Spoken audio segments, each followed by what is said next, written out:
Today on Made from Scraps, we are going to be turning this into a pair of shorts. Now I'm happy to report that my pile of linen fabric scraps is finally dwindling. Perhaps a couple more projects, but we are very close to finally getting done with it.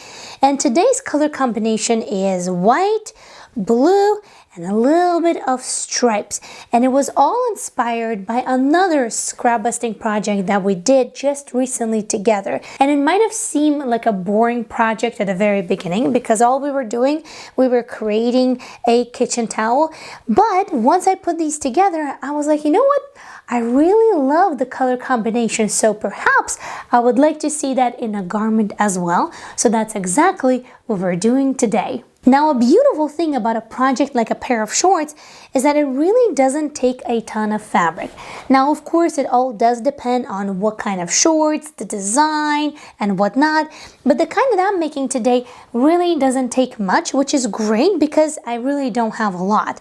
And with that, let's talk about the pattern. The pattern is self-drafted, and I've made it many times in different variations, so I know that it is tried and true. We can proceed with confidence, which is a really important point, especially when you're working with fabric scraps. And by the way, before I forget, I actually do have a full members only mini series about drafting and sewing a pair of shorts like this one. So if you are a member of this channel, thank you for being here. Thank you for all of your support to this channel, and definitely tune into all of your members perks because there's quite a bit, including members only mini series. So definitely check it out. And if you're not a member and you're wondering what it is all about, you can find more information in the description of this video. All right, back to this project. First, I'm actually going to trace the pattern, and then I'm going to iron out all of the fabric scraps so that way I can see what fabric I have and how can I combine it together.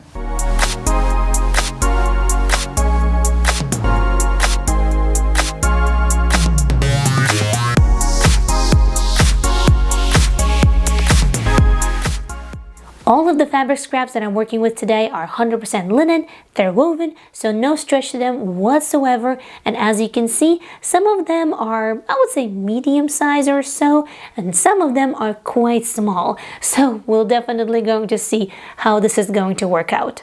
Now, when copying the pattern, I decided to copy it side to side. So here we have the front pattern piece, here's the back pattern piece, and this brown line is the side seam. And as you know, oftentimes in my fabric scrap makes, I do eliminate the side seam. So if I do decide to go for it, it's just one step less and it makes it so much easier. The brown lines are the outlines of the pattern, and the green lines are secondary lines that are going to help me out in order to create a balanced sort of like patchwork, because this green line signifies the grain line and also divides the pant leg in half. My next step is to grab all of the fabric scraps that I have and then start playing the scrappy Tetris. Now, sometimes it does go pretty smooth, and sometimes I do hit a roadblock or two, like right now. So currently the culprit is the white linen.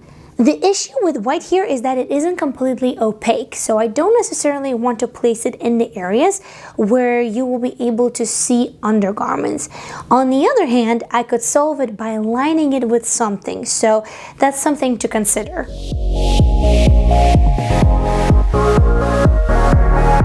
At this point, I did find myself having one too many ideas, which isn't always a good thing at all. So in order to narrow down and settle on that one idea, I decided to sketch them out. All of these options are somewhat doable. All of them will require quite a bit of piecing and problem solving, but the one that I think that I'm gravitating the most and the one that will look the best, I think is the one in the bottom right corner. To make this vision come to life, I did just a couple of very simple pattern adjustments like rounded corners and overlapping seams, and after that, necessary pattern markings before I start cutting everything apart. Before I do commit to the final design, however, I do have to make sure that there is actually enough fabric for it. It is a process that does take quite a bit of time, as you can see on your screens, but it's absolutely necessary, so that way I don't find myself in a pickle later. After I have calculated that I do indeed have enough fabric to make this all come to life, then I can start cutting the fabric. This is precisely one of those moments when all of the doubts start setting in, so the best remedy for it is to grab the stuff, all your tools, gather your thoughts, and start doing it and get going it and not looking back, because otherwise you'll be sitting here procrastinating for a very long time.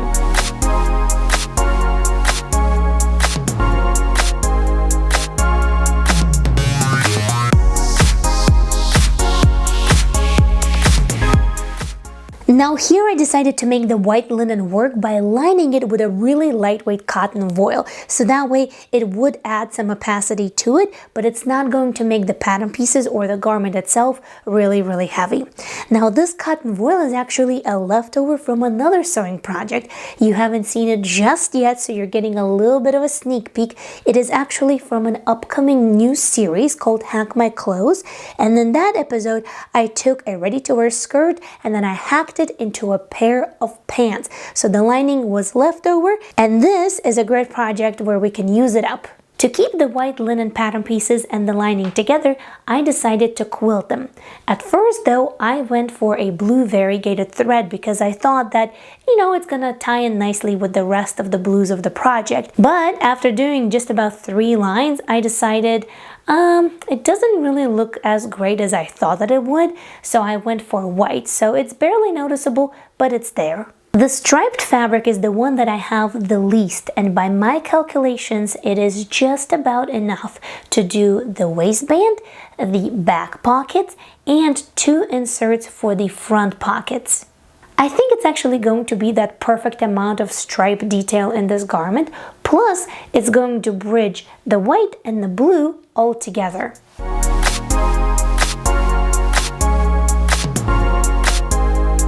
Now so far I've done everything just with a straight stitch and a sewing machine, and once the white part is quilted and then the pockets are prepared, we can start putting together the front of the shorts. Here I finished the raw edges of the fabric on a serger and also added some top stitching.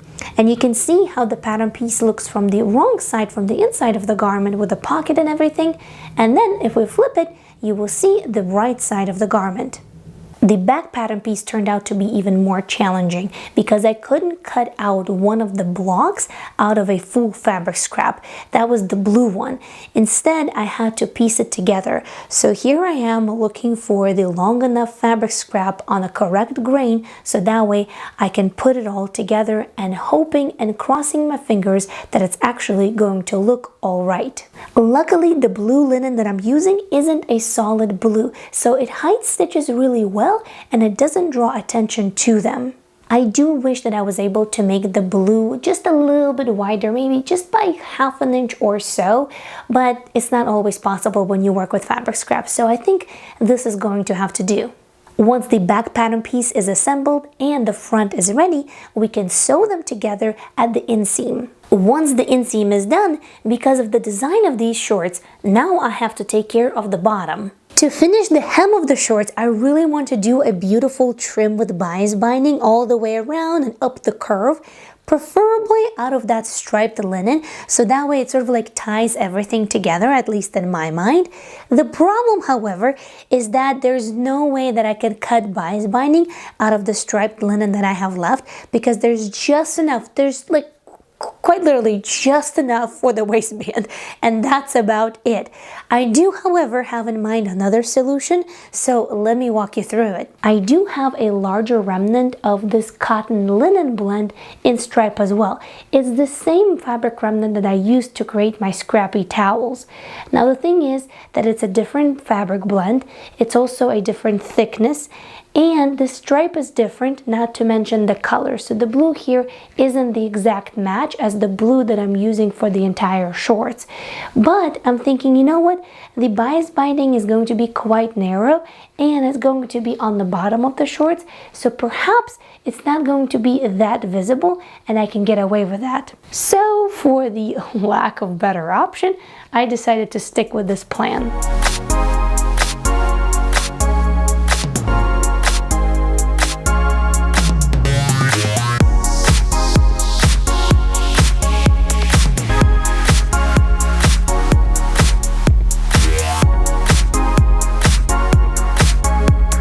After After the bias bound hem is done, I can overlap and after that, sew the side seam.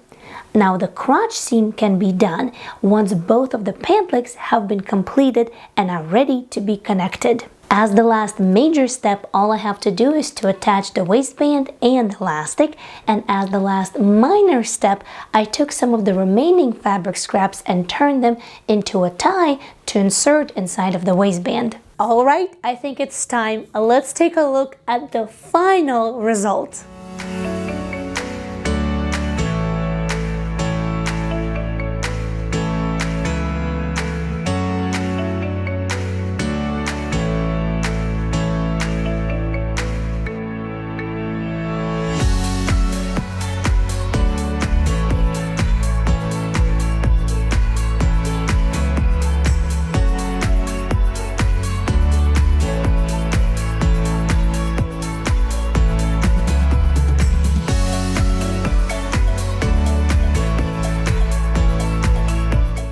So, what do you guys think? Now, in my book, this is definitely a very successful scrap busting project because I really love how it turned out. I think that it looks fresh, fun, quite stylish, but also because I only have just the tiniest bit of fabric left over and I really tried to utilize everything that I had. My hope is that right now you're gonna go and dive into your fabric scrap pile and make something beautiful. Now, if you want to see extreme patchworking, then click right over here. These shorts were made out of more than 200 little squares. And if you want to see how I made the shirt that I'm wearing also out of fabric scraps, then click right over here.